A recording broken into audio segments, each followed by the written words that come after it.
Filhos de Francisco.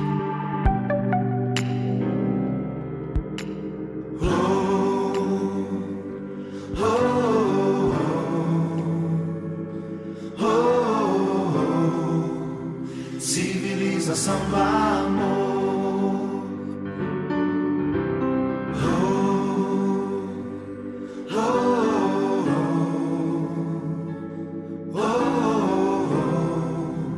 Civilização do amor.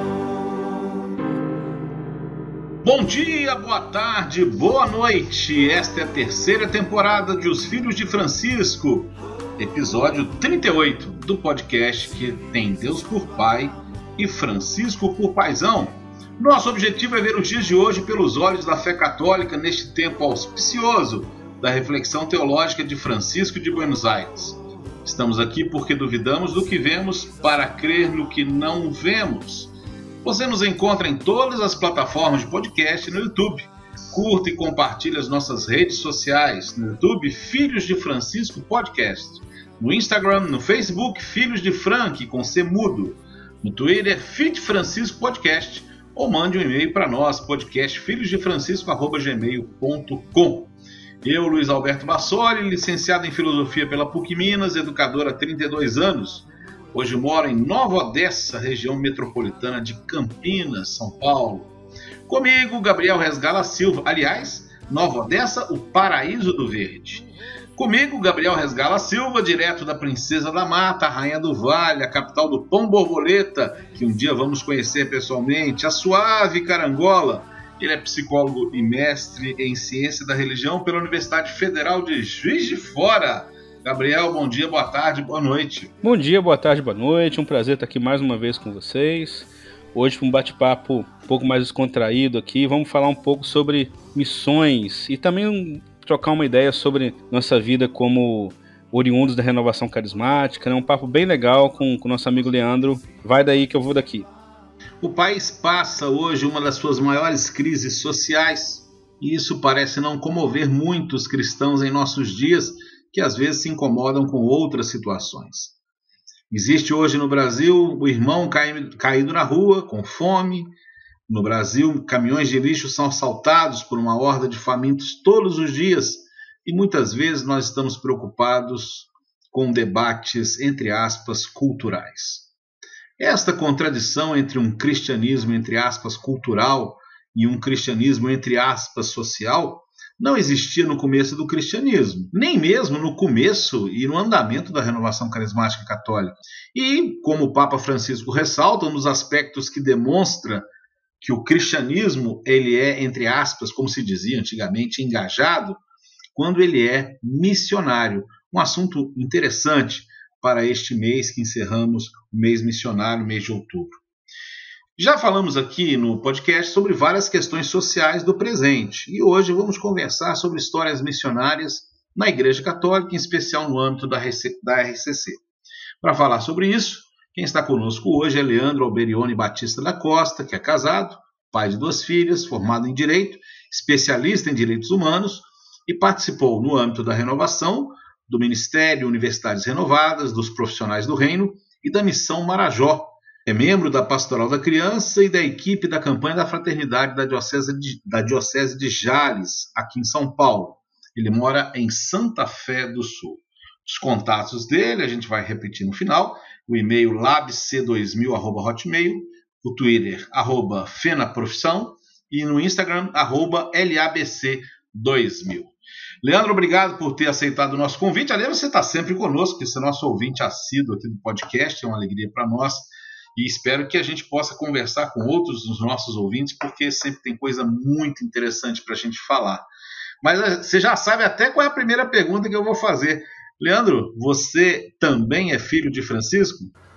Olá, boa tarde, boa noite, bom dia, né, a todos. É uma alegria estar aqui com vocês, é uma honra também. Eu sou filho de Francisco, com certeza, né? Eu gosto muito de São Francisco. Tive uma experiência, a minha vinda para a igreja foi por causa de São Francisco de Assis e reencontrá-lo, né, nesse Francisco que é o nosso Papa, com essas atitudes tão abertas, tão livres, tão acolhedoras. Foi uma maravilha, foi uma redescoberta do Francisco, né? O de Assis e o de Buenos Aires. Leandro, você tem uma trajetória muito rica dentro da renovação carismática, em momentos muito especiais. Você viu começar um dos movimentos dentro da renovação brasileira, que com todas as suas contradições marca a história da renovação do Brasil. Aliás, 3 ou 4 deles, né, que eu citei agora no começo. Mas eu vou começar por um que chama muito a atenção. A gente falou de Francisco, que é um movimento que teve que ser amparado pela hierarquia em determinado momento, por situações complicadas internas, mas que foi um movimento que foi um tapa na cara de muita gente que via a renovação apenas como um movimento de espiritualidade, que foi a Toca de Assis, o início da Toca de Assis que você conheceu. Como é que foi essa experiência de encontrar com os pobres na rua e servir a eles? Como é que você começou a passar por isso? Na verdade, foi uma experiência, assim, foi um acaso. Eu estava saindo da igreja e tinha uma pessoa pedindo dinheiro na entrada, e quando alguém passou por ela e deu uma nota, e eu percebi que aquela nota não valia nada.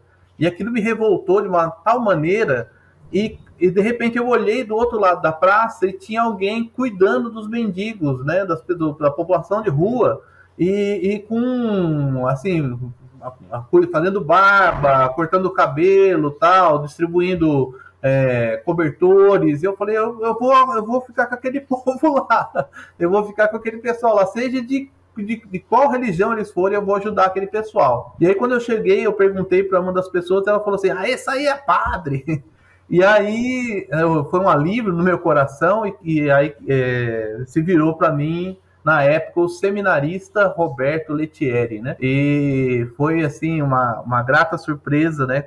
Conhecer essa experiência. E aí eu conversei, fiquei ali um pouco com ele, e ele me convidou para vir no domingo, né? Onde a Toca se reunia na praça ali da Igreja Nossa Senhora do Carmo, em Campinas. E era às 4 da tarde, só que eu cheguei às 3. E eu já tinha sido assaltado em Campinas 5 vezes. Então eu era muito ressabiado. E de repente um dos irmãos, né, que moravam na rua, chegou e falou assim, me dá essa Bíblia. Eu falei, ai meu Deus, vou ser assaltado aqui. E aí ele tomou a minha Bíblia, né, e você vai com toda aquela empáfia, né? Eu vou lá para evangelizar o pessoal da rua. E de repente, quando eu cheguei lá, ele tomou a minha Bíblia, abriu a minha Bíblia e falou assim, tá aqui, Salmo 90. Declamou o Salmo 90 e depois me evangelizou com o Salmo 90. Então já foi um tapa na minha cara, uma quebra do meu orgulho, ali naquela primeira experiência. E depois eu vi, né, o trabalho, o cuidar da história, o abraçar os pobres, o estar com eles, né? Era muito concreto, era muito palpável aquela vivência, né, no meio dos pobres. E depois também nos momentos que a Toca, né, os membros mesmo da Toca se reuniam e a gente orava e partilhava a vida, né? Tem histórias fantásticas desse período que me marcaram muito. E o que isso, complementando essa pergunta, né? O que isso significou para você posteriormente? O que você traz desse tempo? O que você percebe que profissionalmente isso te chama a atenção hoje? E, vamos dizer assim, ser recuperado no seu dia a dia profissional? Você é advogado, né? Não, eu não sou advogado. Eu advoguei durante um período e hoje eu trabalho no Poder Judiciário. Então eu sou escrevente do Poder Judiciário. Está na área jurídica. Isso. É essa mesma dimensão, né? A gente atende um público no Poder Judiciário que demanda direitos, demanda políticas públicas. E isso faz com que o nosso trabalho tenha uma responsabilidade. E demanda uma capacidade de acolher toda pessoa que se aproxima, né, do balcão, que vem ali sem julgamento, sem, né, com um olhar de ver o ser humano e as suas necessidades. E isso também leva para o dia a dia, né, para o desejo de atuar mais, estar mais perto, né, do pobre, e também estar lutar por políticas públicas para que não haja pobreza, né? Então, acho que esse é o caminho que inspira a Toca de Assis. Você falando, Leandro, eu fui me lembrando das vezes, né? Eu tive poucos momentos, infelizmente, assim, de fazer missão mesmo, né? Com moradores de rua, assim. Mas as poucas vezes que eu fui, eu lembro que é uma sensação de liberdade tão grande, né? Você sair, a gente ia de madrugada lá, conversar com o pessoal, acolher, dar um pão com manteiga e conversar bastante. E eu não sei, assim, parece que quando você tá ali junto com pessoas que não tem nada, né? Que tem todos os problemas que eles têm, né? E a vida deles geralmente foi muito sofrida, né? E continua sendo muito sofrida. Mas às vezes você tá ali desprendido de tudo, né? Eu acho que naquele momento você entende um pouco por que São Francisco quis largar tudo e viver com eles, assim, né? É, é claro, sem romantizar, né, a vida de um morador de rua que tem problemas gigantescos, assim, né? Mas ao mesmo tempo entender um pouco da beleza do ser humano em todas as suas dimensões, inclusive naquela dimensão ali, de quando você está despido de tudo, você não tem nada, e você continua sendo humano da mesma forma, né? Para quem não conhece a Toca de Assis, a gente vai deixar um link na descrição do episódio, na sua plataforma digital, para um Globo Repórter que passou em 2013, que foi quando estava vindo a Jornada Mundial da Juventude aqui para o Brasil, e eles fizeram, o tema do programa do Globo Repórter foi a juventude missionária católica, por assim dizer, né? Então eles colocavam assim, fé e ação, né? Como vivem esses jovens, e eu lembro assim que os repórteres ficaram até, eles colocaram, nossa, como é surpreendente que esses jovens dediquem a sua vida 24 horas por dia para essa missão deles. Eles abordaram a Toca de Assis, né, e pegaram Missão Marajó, que a gente vai falar um pouco depois, outras frentes de missão. E eu lembro que na época me surpreendeu, não me surpreendeu, mas me chamou a atenção que eram todos esses movimentos que eles pegaram, que eles entrevistaram, tiveram origem numa espiritualidade carismática, que faz com que a gente, exatamente o que o Luiz falou, a gente se questione, será que existe mesmo essa discrepância entre evangelização, uma coisa fechada na igreja, e uma missão ali fora, seja uma missão social, seja uma missão de evangelização, né? Ou será que na própria identidade da renovação carismática já tem uma alma missionária, né? E aí, passar a bola para você de novo, Leandro, e perguntar o que você acha dessa questão da alma missionária na renovação, e também talvez você contar um pouco como é que foi suas primeiras experiências na renovação, no MUR, o que você lembra disso tudo? Então, eu acho que, por exemplo, que a renovação, né, por se fundar em Pentecostes, então isso já tem uma dimensão missionária muito grande. A gente está caindo um pé d'água aqui, tá? São Pedro quer participar da nossa conversa também, né? Com certeza, graças a Deus, aqui está precisando muito de chuva.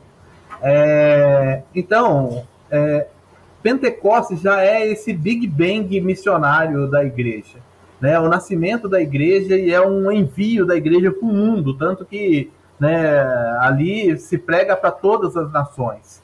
E é uma dimensão missionária que não é só o pregar, não é só o anúncio, né?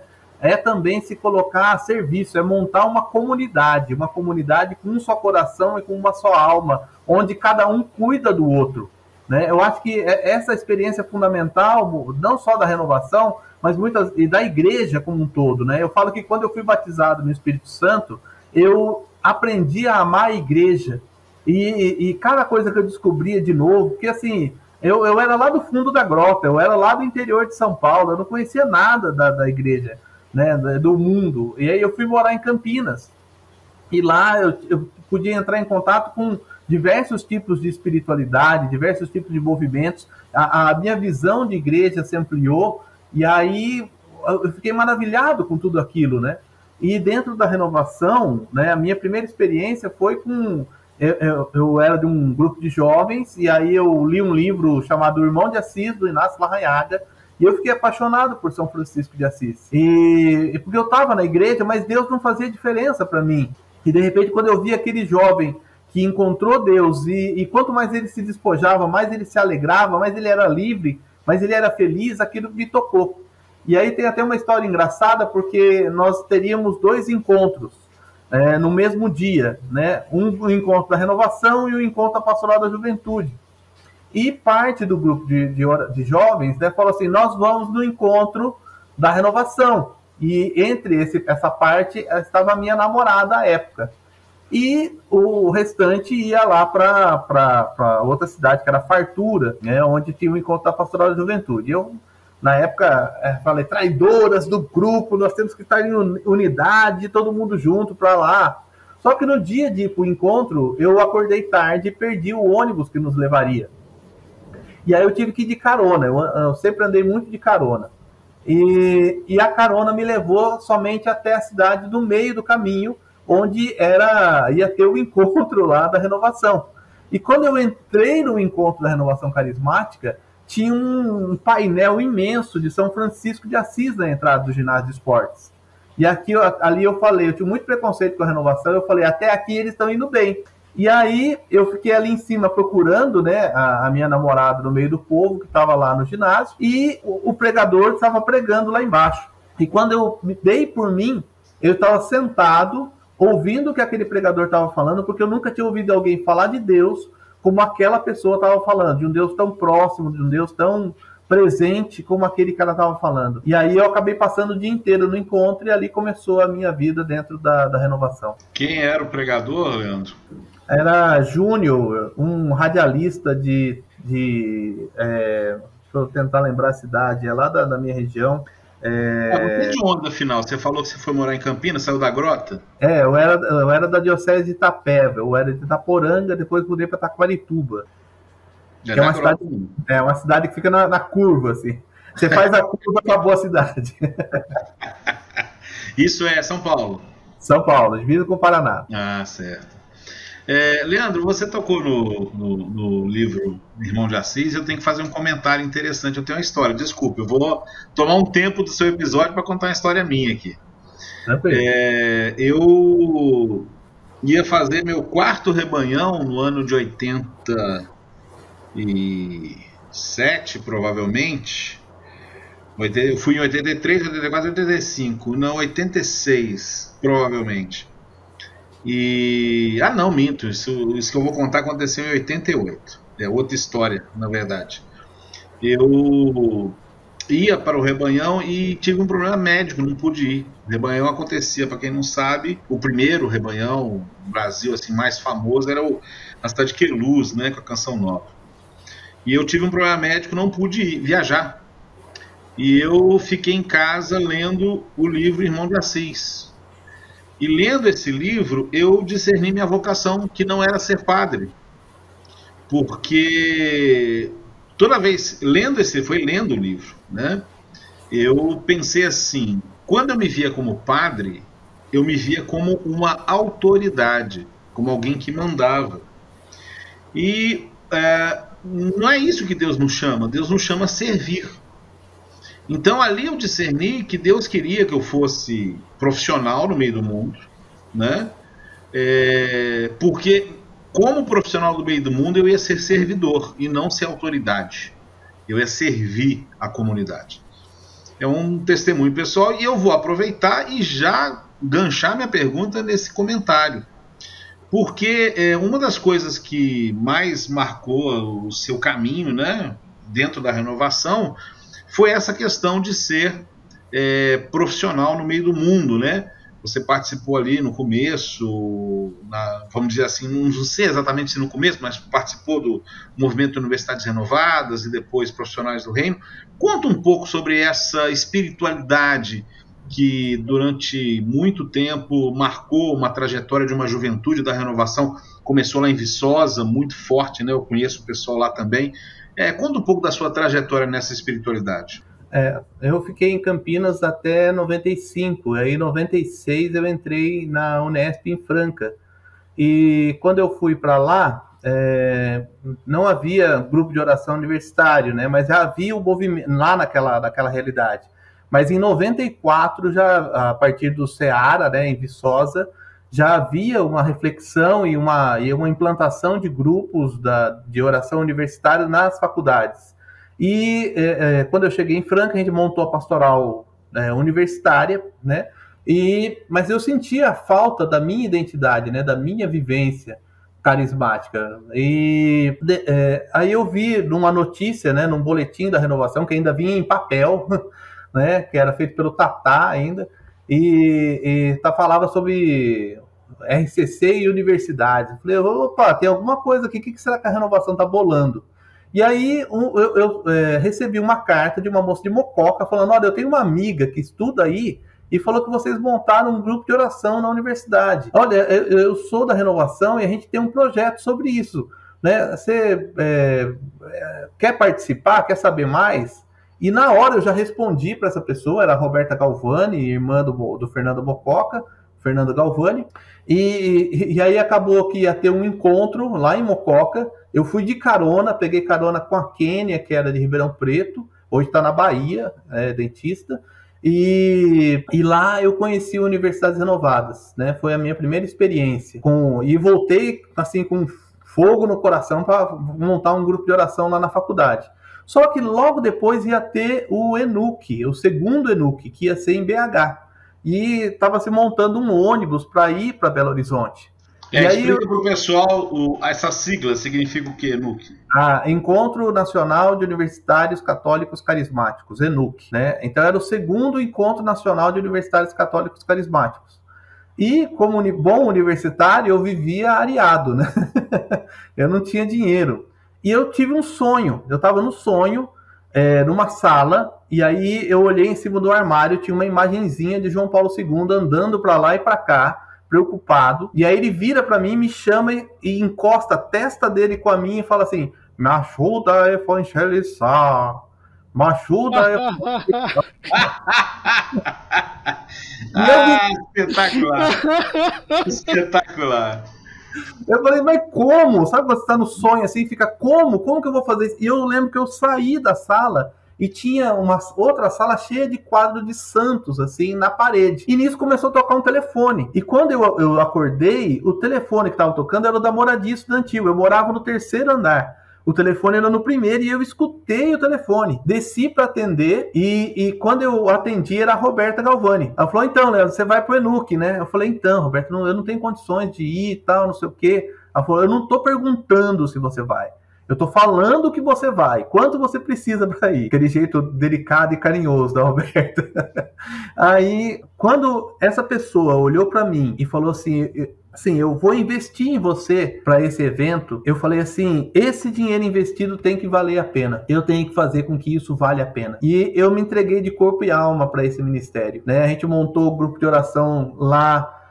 Eu lembro que a gente começou, imagine, era uma faculdade de História, Direito e Serviço Social. Então, assim, especialmente no curso de História, era bem difícil, né, chamar o pessoal pro gol. Mas a primeira reunião, vieram 3 pessoas para participar do gol. E as 3 eram de História. Uma delas hoje é Clarissa, né? Então, foi uma experiência muito rica, muito bela na universidade. Aí Só um detalhe, Leandro, explica o que é Clarissa, não é o nome dela, né? Não, ela é de uma ordem, né, religiosa, contemplativa, né, que são derivada do franciscanismo, que é de Clara, né, de Clara de Assis, por isso Clarissa.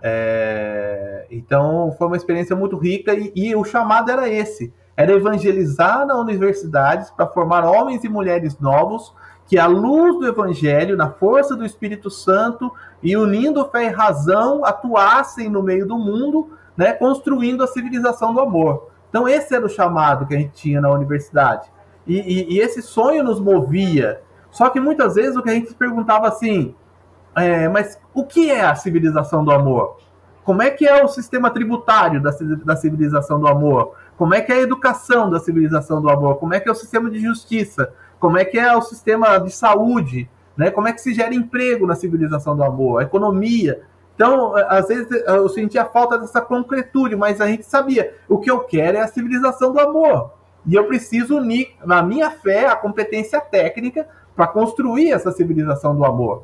E aí, o tempo foi passando, e aqueles que estavam na faculdade foram saindo, né? Foram se formando, e a gente falou, e agora? Nós estamos formados, o que a gente vai fazer? Então começou a se criar pequenos grupos de profissionais que se reuniam e partilhavam a vida, partilhavam os seus desafios, as suas lutas, agora como profissionais tentando construir essa civilização do amor.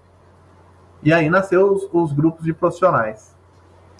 Antes de você falar dos grupos de profissionais, a gente, e antes de eu passar para o Gabriel também, a gente, no bate-papo nosso aqui, a gente faz um aquecimento, quem nos ouve já sabe disso, e eu fiz uma piada dizendo que eu já sei quando eu vou entender os rumos que a renovação tomou. Vai ser exatamente depois da minha morte, que aí Deus ilumina e a gente entende, a gente vê como as coisas são, né?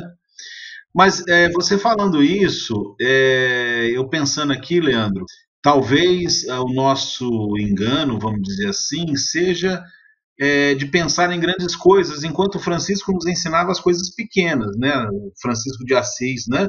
Tem até uma música muito bonita do filme, né? Que fala, se você quiser servir a Deus, faça-lhes poucas coisas, mas as faça bem. Tem uma gravação em português do Padre Jonas, né? Uma tradução muito legal. A gente pensava, como é que vai ser isso, como é que vai ser aquilo? E, na verdade, o reino é fermento, né? O reino é sal. O sal e o fermento eles se perdem no meio da massa, né? De repente a gente pensava em grandes coisas quando a gente está fazendo diferença nas pequenas. É você no seu trabalho, é o Gabriel como psicólogo, é eu como educador, né? Ali no nosso dia a dia, a gente está sendo sal da terra e luz do mundo, está sendo fermento no meio da massa. Pode não parecer muita coisa, né? Mas Deus sabe o que seria se não fossem aqueles que, às vezes até nem são cristãos, né? Mas que fermentam a verdade e a bondade no meio do mundo e fazem a diferença verdadeiramente, né?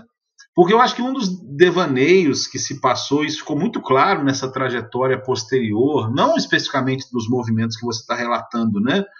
Eu vou chamar de movimentos assim, enquanto realidades.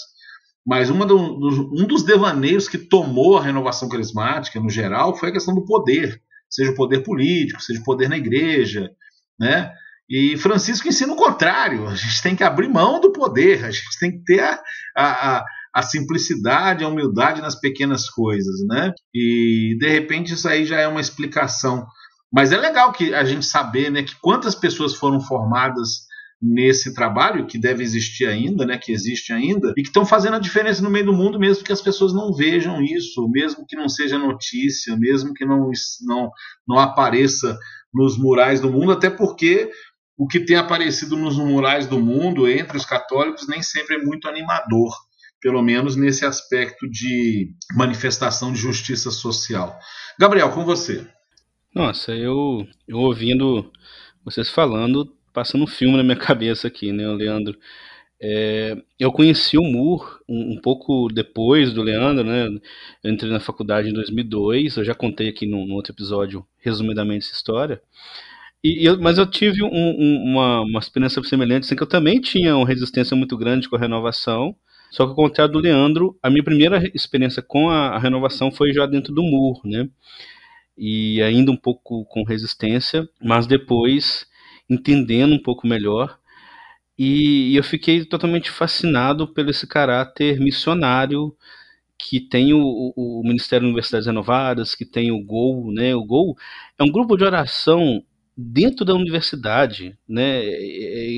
Você sair das paróquias, que é um lugar às vezes confortável para a igreja, para ir fazê-la num lugar menos esperado, no corredor, numa sala de aula de universidade, né? O Leandro teve experiência em curso de humanas, eu também, né? Eu fazia psicologia lá no Instituto de Ciências Humanas e Letras, e todo mundo tinha nossa, será que a gente vai conseguir colocar um gol aqui no ICH, num lugar mais complicado? E foi um dos únicos lugares que a gente conseguiu, numa época, colocar 3 gols simultâneos. Era um de dia, outro de tarde, outro de noite, né? Porque mostra que eles são seres humanos e vivem a espiritualidade deles da mesma forma. E quem já vivenciou, né, quem passou e quem está ainda no gol, sabe o que é isso, não só no grupo de oração ali, mas toda a comunidade que se cria em torno. do movimento Universidades Renovadas, que a gente chama de família, né? De todo esse sonho de você construir a civilização do amor, de você primeiro acolher aquela pessoa, né? A gente viver essa irmandade, esse amor entre irmãos ali na nossa comunidade, ter esse acolhimento. Às vezes uma universidade é um lugar tão difícil para tanta gente que vem de fora, passa problema financeiro, passa estresse, passa depressão, e a gente ali como essa comunidade de amor mesmo, de acolhimento, para depois levar isso para o mundo através das nossas profissões. Quem já vivenciou isso sabe o que eu estou falando agora, sabe como que arrepia a gente só de lembrar disso tudo, né? Mas voltando um pouco para a trajetória, Leandro, você também pegou o começo de um novo momento dentro do MUR também, que foi o grupo de profissionais do reino, né? Conta um pouquinho pra gente como é que começou isso. Assim, eu acho que tem uma frase do Dom Terra, de um livro dele sobre os movimentos, que me chama muita atenção. Que ele fala assim: no Brasil nós temos leigos, nós não temos laicato. Né? Então, e quando você fala, Luiz, né, sobre essa questão assim, dos pequenos gestos, eu realmente começa nos pequenos gestos. Eu acho que começa dentro de casa, né? Madre Teresa, né? Santa Teresa de Calcutá falava, né? Você quer mudar o mundo? Vá para casa, ama a sua família, né? Então começa nos pequenos gestos, nas pequenas coisas, nas pequenas localidades, né? Gente normal, comum, fazendo coisas pequenas em lugares. Já tem esse provérbio africano, né? Transformam o mundo. Mas também nós precisamos, né? E às vezes eu olho, por exemplo, para a trajetória da ação católica, da história. A Maria Clara Bingber tem uma reflexão bastante interessante, um artigo dela sobre aqueles intelectuais católicos que pensavam e atuavam de maneira concreta na sociedade. Então eu acho que a gente, sem deixar os pequenos gestos, a gente também precisa pensar nas grandes linhas de pensamento e de ação na sociedade. O Jean Lawande, até nesse sentido, um professor da USP, num dos encontros que ele falava para nós sobre responsabilidade social, ele falava assim: não existe um sistema tributário católico, existem católicos que pensam, né, o sistema tributário. Mas eu não posso pegar a minha Bíblia e ir lá e falar assim: ó, a Bíblia diz que o sistema tributário tem que ser assim. Eu tenho que racionalmente ir para o meio do mundo, para o meio dos debates, para o legislativo, né, e construir junto com as pessoas um sistema racional, justo e equânime, segundo os valores do Evangelho, né, mas com a racionalidade do mundo. E então, assim, eu vejo que essa dimensão das pequenas coisas, dos pequenos gestos, se une também a grandes linhas de ação. Há sempre a tentação do poder, né? A tentação do poder está sempre presente, mas especialmente hoje, né? E a gente vê um mau uso desse poder. O nosso Deus é todo poderoso e ele se abaixou, né? Se abaixou na nossa realidade e tocou as feridas da humanidade. Então, o exercício do poder dentro do cristianismo, né? Ele também tem ele tem esse paradigma, ele tem esse modelo que é o nosso próprio mestre que lava os pés dos discípulos. E a partir daí, por exemplo, os profissionais do reino, nasceu essa reflexão. Nós estamos agora no meio do mundo, nós saímos da faculdade. Como é que a gente vai, né? A gente vai voltar para os grupos de oração, a gente vai ter os nossos momentos. Então a gente tinha esse desafio. Alguns montaram grupos de oração no trabalho, eram chamados GOTs. E outros montaram grupos de profissionais, grupos de partilha para profissionais, ou grupo de partilha e perseverança. Por quê? Ali a gente partilhava a nossa vida e perseverava naquele sonho que foi construído na universidade. Então, houve grupos em Brasília, em Minas, no Rio, em vários lugares do país. E era muito bonito, porque é um trabalho em rede, sabe? Os grupos trabalhavam juntos, partilhavam juntos, lutavam juntos, pensavam juntos o que queriam ser. Aqui no estado de São Paulo, a gente teve uma experiência bastante interessante, que a gente falava que os nossos encontros não eram encontros para a gente sentar, alguém vir e falar, mas a gente queria construir juntos. Então, a gente chamava Partilha dos Profissionais Paulistas. E aí, teve um encontro em São Carlos, por exemplo, que nós tínhamos 2 passagens bíblicas, que foram as moções do encontro. E nós sentamos às 9 da manhã e partilhamos até às 2 da tarde 2 passagens bíblicas, porque tinham pessoas de várias formações e dali a gente ia tirando coisas para a nossa vida e aquilo era fantástico. E nós tivemos a experiência da Carta de Bauru, que foi construída lá em Bauru. Então, o que a gente queria ser? A gente queria ser uma comunidade, né? Então, o primeiro ponto, uma comunidade, um lugar onde as pessoas não são anônimas, não são massa, mas são reconhecidas, tem nome, né? Unida por uma espiritualidade pentecostal, né? Fundada realmente em Pentecostes, que busca uma formação nos moldes do documento de Aparecida, uma formação continuada, uma formação integral, respeitosa dos processos, e que a partir dessa formação que une fé e razão, dialoga com o mundo, que não dialoga somente com os outros ministérios da renovação, mas com as outras expressões da igreja, com as outras igrejas cristãs, com outras religiões, que dialoga com essa realidade, esse mundo plural que a gente vive. E, por fim, a partir desse diálogo, constrói uma ação social, que começa no local, né, que começa ali próximo, mas também atua de forma política, né, para que aquilo que o Papa Paulo VI falava na Evangelii Nuntiandi, né, é necessário mudar os critérios de julgar, os valores. Isso é evangelizar, é ir na raiz das coisas. E esses grupos, né, ainda existem, né, estão atuando, existe uma página até dos profissionais do reino, e continuam atuando dentro da renovação, tiveram uma abertura, né, tem uma abertura muito grande de ação, e estão se desenvolvendo por aí. Ainda tem muito que caminhar. Inclusive, antes da gente participar da nossa gravação, eu estava participando de um grupo desses, é o GPR, Grupo de Profissionais do Reino, do pessoal de Juiz de Fora, dos meus amigos, que agora a gente está fazendo online, né, por conta da pandemia. É bom que eu aqui de longe estou podendo participar, partilhar um pouco com eles. E é uma comunidade que eu tenho hoje de amparo, né, de partilha, né, é sempre bom assim, de cultivar essas amizades.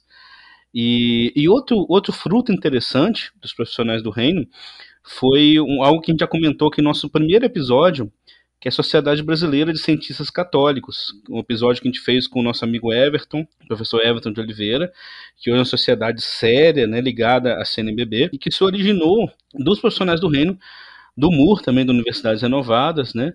Inclusive eles vão ter um congresso agora, em novembro, o segundo Congresso Brasileiro de Cientistas Católicos, vai ser no dia 11, 12 e 13 de novembro, como vai ser online, né, as inscrições estão um preço bem acessível, então fica a dica para quem quiser participar, uma experiência bem interessante, você vê a produção científica, né, de cristãos, de católicos, em prol da sociedade, né, mas com o intuito da ética cristã, né. Isso aí, Luiz. Então, Leandro, eu tenho que concordar em gênero, número, grau, né, quando você coloca dessa questão das linhas gerais. Eu me lembro, é uma coisa que a gente fala muito aqui, eu me lembro, né, é importante lembrar que a União Europeia foi se consolidando a partir da ação de dois intelectuais católicos, né? Me fale agora o nome, de repente a gente coloca o link depois, Gabriel, e a gente vê talvez uma das mudanças geopolíticas mais importantes do século XX se deu a partir de ação de dois católicos, né? Se não me engano, em processo de beatificação. Vamos colocar o link aí no final do episódio sobre isso. Talvez eu realmente me expressei mal de colocar que o problema, eu acho que foi um pouco o nosso discurso em relação a isso, porque realmente eu acredito nisso que você falou, né? É necessário a gente ter pessoas preparadas, e isso é muito o nosso apelo aqui dos Filhos de Francisco, né? O podcast tem esse incômodo em relação a uma transformação social que se dê a partir de linhas gerais, né? Foi boa a observação que você fez. Na verdade, eu estava tentando explicar mais onde talvez a nossa falta de humildade tenha nos prejudicado e não ter alcançado esse protagonismo necessário na sociedade brasileira. É uma coisa, inclusive, que eu falo sobre questão de imprensa e outras coisas, né? Há muito pouco protagonismo, como você disse, citando o Dom Terra, né? Do laicato brasileiro em geral nas ações. E isso é uma coisa que dá um outro episódio, para dizer a verdade, né? O laicato brasileiro ele caminha muito mais para se tornar um clero paralelo, né? As experiências são muito nessa linha, do que propriamente um laicato. E eu entendo que a responsabilidade é tanto do clero quanto dos leigos em relação a isso, talvez até maior do clero. Mas aí já é outro episódio, né? Mas então, essa sua trajetória no Profissionais do Reino te levou talvez a uma das, eu imagino que tenha sido uma das experiências mais fantásticas da sua vida e um marco profundo, né? E eu gostaria que você contasse para nós a respeito da Missão Marajó, né? O que ela significa, como ela começou, na verdade era a Missão Amazônia, né? Não é isso? Me explica para nós como é que foi esse passo, quando que aconteceu isso? Então, nós estávamos nos Profissionais do Reino, e o Dom Jaime Quemelo, que era, na época, o bispo referencial para a Comissão Episcopal para a Amazônia, né, da CNBB, procurou o Marcos Volcan e exortou a renovação a fazer um projeto missionário na Amazônia. E o Volcan, à época, procurou o Ministério de Universidades Renovadas e, dentro do Ministério, os Profissionais do Reino. E nisso nos deu o pequeno desafio de criar um projeto missionário para a Amazônia. E, à época, a gente morava no interior do estado de São Paulo, nunca tinha tido uma experiência com a Amazônia. Então, era uma proposta um pouco estranha para nós, mas topamos aquele desafio dentro de um contexto, né, de discernimento e tudo mais, que eu morava em Mirandópolis, minha esposa morava em Ilha, e aí eu consegui uma permuta, fazia muito tempo que eu tentava voltar para a ilha, e aí a gente falou, então Deus está falando que se eu conseguir voltar, é porque Deus está falando que é para eu assumir esse projeto. E aí, no fim, acabou dando errado, mas a gente continuou no projeto, mesmo estando longe, né? E depois, em 2006, no Encontro Nacional de Profissionais em Maringá, nós montamos uma equipe, né? Porque havia todo um desafio, você tinha que criar um projeto missionário do zero, você tinha que fazer as pessoas saberem que existia um projeto missionário e desejarem ser missionários, formá-los como missionários, selecionar os missionários, quem tinha a vocação missionária, vamos dizer assim. Depois você tinha que saber onde na Amazônia você ia fazer essa missão, que estrutura que deveria ter essa missão. Então, o desafio era e manter essas pessoas na missão. Então, o desafio era muito grande.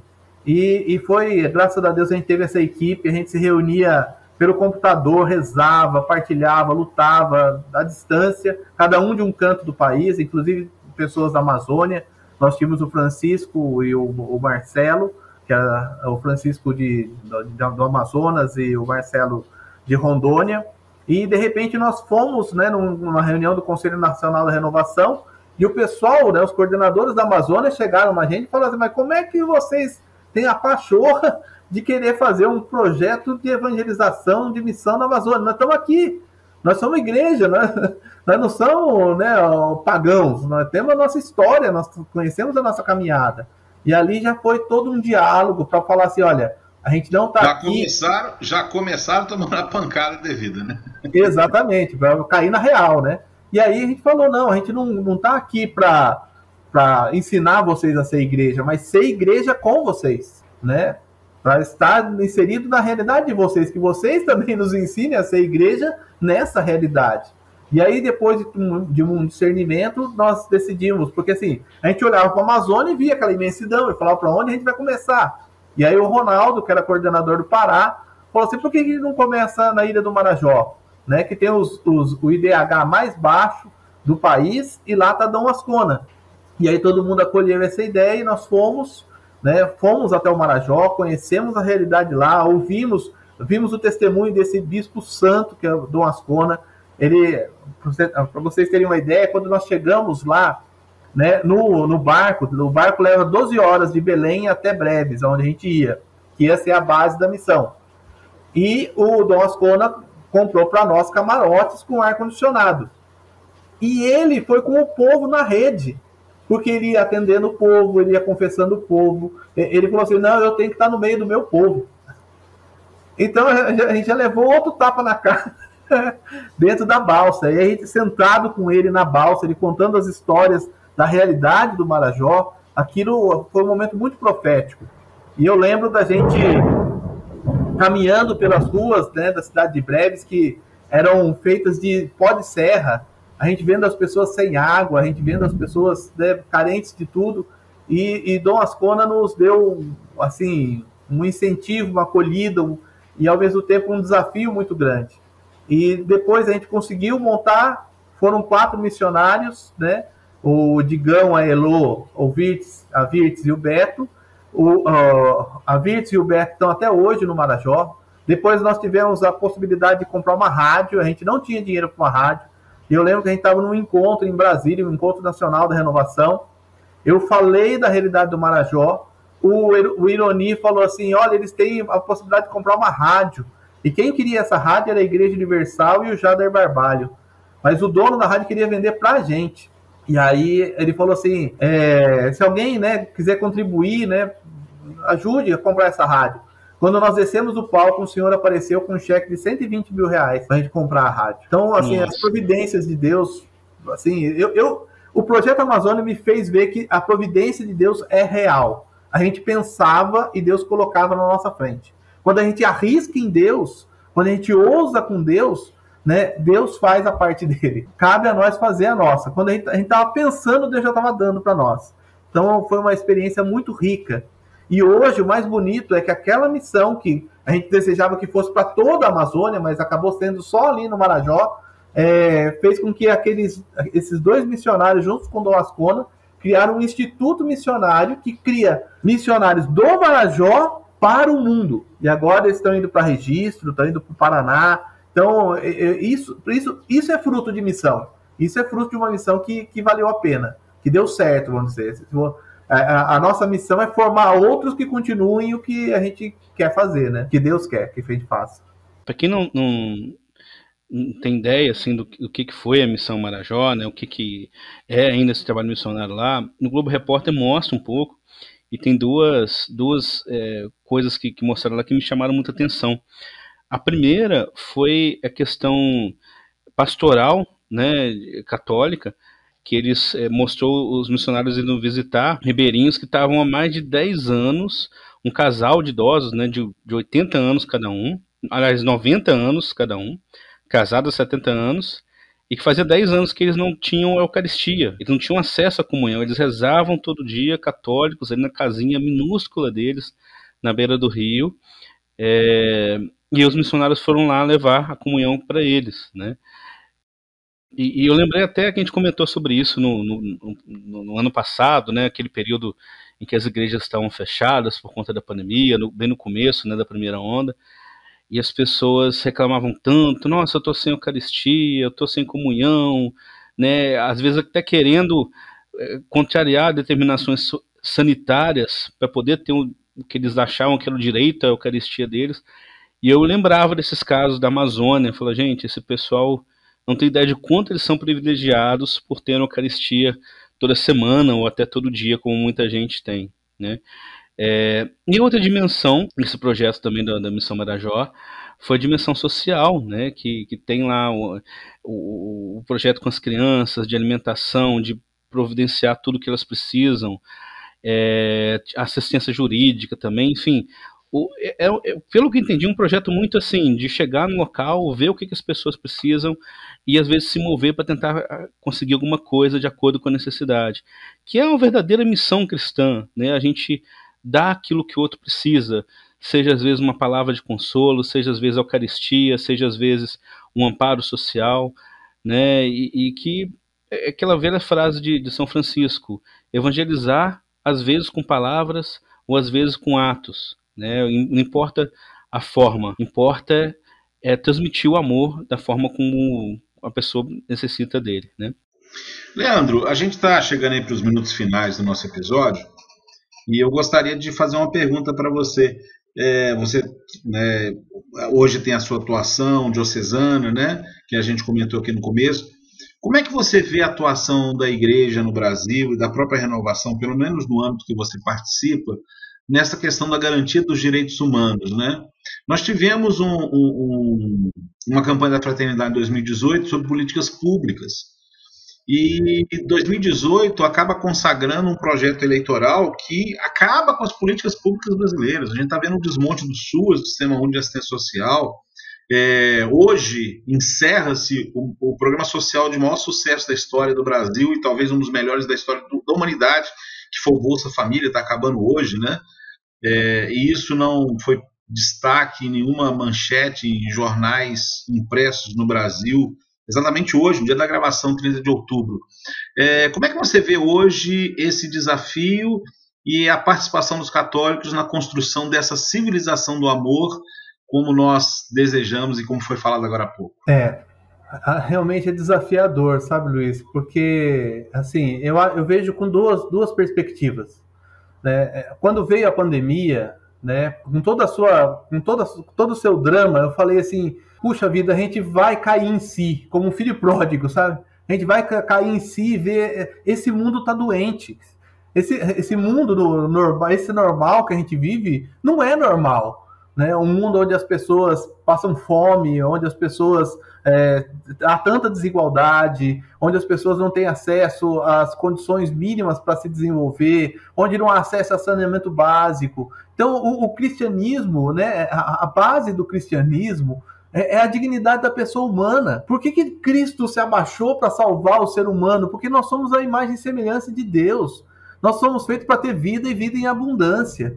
Então, quando eu penso, a gente tem um cristianismo desencarnado, um cristianismo muitas vezes do salva a tua alma, de que pensa no futuro, só no além. A gente tem que ter a perspectiva do além, a gente tem que ter a perspectiva do reino que há de vir, e o Senhor irá nos julgar, né? Mas o julgamento dele é justamente esse, né? Eu estava com fome e vós me deste de comer, estava nu e me vesti, estava com sede, estava doente, estava preso, me visitaste, era estrangeiro e me acolheu. E a gente vê um cristianismo muitas vezes que se afasta, e muitas vezes afasta as pessoas, afasta os outros seres humanos e cria guetos, e cria bolhas. Então eu acho que o grande desafio hoje é a gente viver aquilo que a doutrina social da igreja nos pede, né? Que é a vivência, a valorização, o respeito da dignidade de todo ser humano, de todas as pessoas, né? Não só os do meu partido, mas todas as pessoas são dignas e merecem ser respeitadas, né? E merecem ter acesso ao bem comum, né?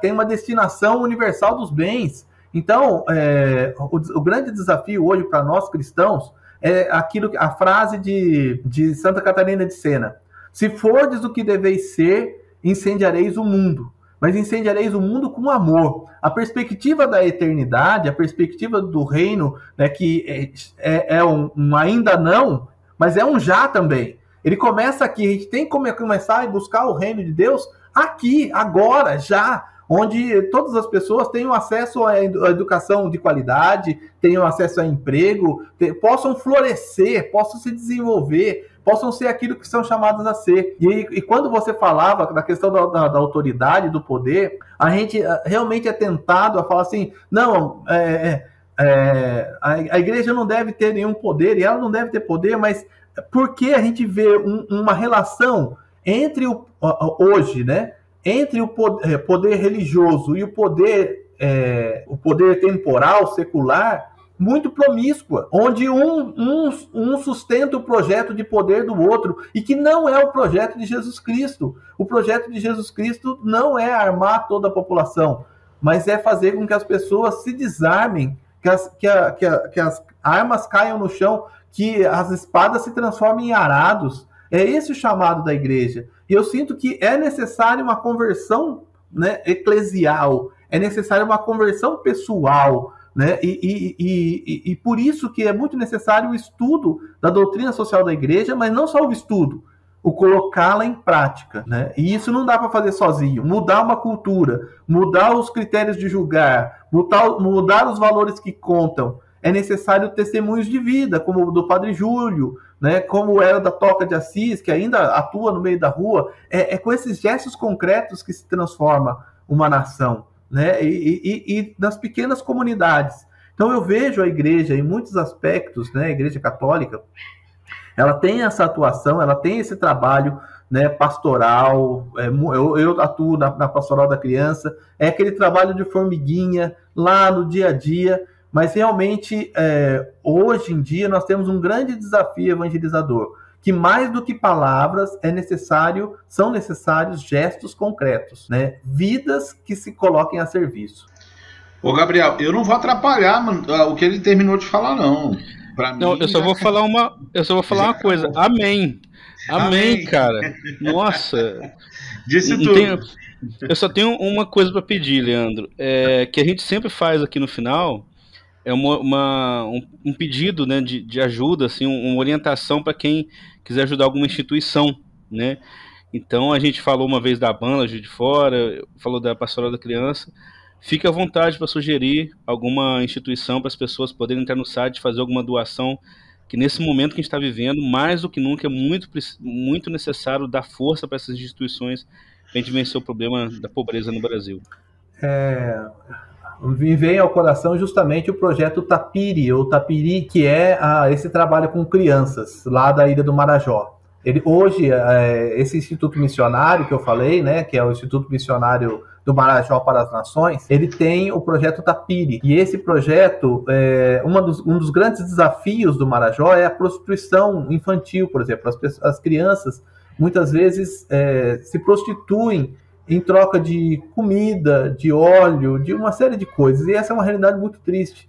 Então, cada criança que você alimenta no Marajó, cada criança que você, né, dá roupa, dá dignidade, né, e lá no Projeto Tapiri não é só isso, né, eles dão evangelização, reforço escolar, apoio às famílias. É muito bonito o que esses meninos estão fazendo lá na Ilha do Marajó. Então, se você puder, né, colabore com o Projeto Tapiri, né, o Instituto Missionário lá. Estava procurando aqui, que eu fui pego meio de surpresa, mas... Não, a gente coloca no link, não tem problema não. Tá? Mas é muito legal o trabalho deles lá e vale a pena investir e apoiar esse trabalho que é feito na Ilha do Marajó. Repito, a Ilha do Marajó onde tem os menores índices de desenvolvimento humano do Brasil. Então é muito necessário realmente todo o apoio àquela população que lá reside. Nossa, e a gente pensar em prostituição infantil é algo... A gente não gosta nem de pensar nisso, né? Mas infelizmente é preciso lembrar que isso existe e que é uma realidade muito presente, muito próxima da gente, no mesmo país que a gente está, né? E Dom Ascona é um grande santo por ter chamado um pouco de atenção para isso, e ele recebe até ameaça de morte muitas vezes pelas coisas que ele diz, mas que a gente não se deixe calar por essas coisas e possa dar a nossa ajuda nisso daí. Recebe muitas ameaças de morte mesmo. E fala da Ilha de Marajó, eu me lembro de uma ministra, não vou citar o nome dela, porque o Gabriel acha que a gente pode ser processado, né, Gabriel? De que estava preocupado em instalar uma fábrica de roupas íntimas para crianças em Marajó para diminuir a prostituição infantil. Não falo nada, só comento. Aliás, não falando nada e só comentando e falando ao mesmo tempo. Leandro, muito obrigado pela sua participação. Realmente foi aquilo que a gente imaginava que seria e realmente um grande apelo para quem nos acompanhou. Para quem não sabe, a gente colocou uma música na abertura, tá aí a música que você ouviu, Civilização do Amor, cantada por um deputado que eu espero que largue a base governista da civilização do ódio e volte para o lado da civilização do amor. Você, aliás, antes de encerrar, lembrando, Leandro Alberione da Costa, o e-mail labc2000@hotmail.com, o Twitter do Leandro, @fenaprofissão, o Instagram, @labc2000. Você nos encontra em todas as plataformas de podcast e no YouTube. Lá você pode ouvir os episódios anteriores e sigam-nos nas plataformas de podcast, Spotify, Deezer e todas as outras. Jesus fez ainda muitas outras coisas que, se fossem ditas uma por uma, penso que nem o mundo inteiro poderia conter os podcasts que se deveriam ser gravados. Um abraço e até a próxima. Abençoe-nos, o Deus Todo-Poderoso, Pai, Filho e Espírito Santo. Amém. O Papa não os esquecerá nunca mais.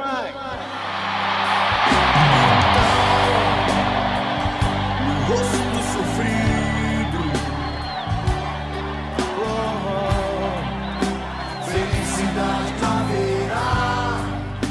a comunhão de todos no mesmo Espírito, e a paz acontecerá.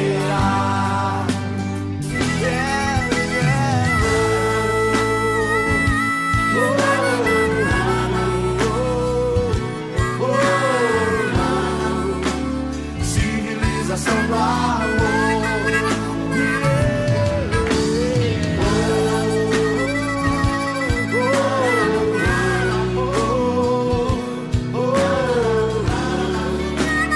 Civilização do amor.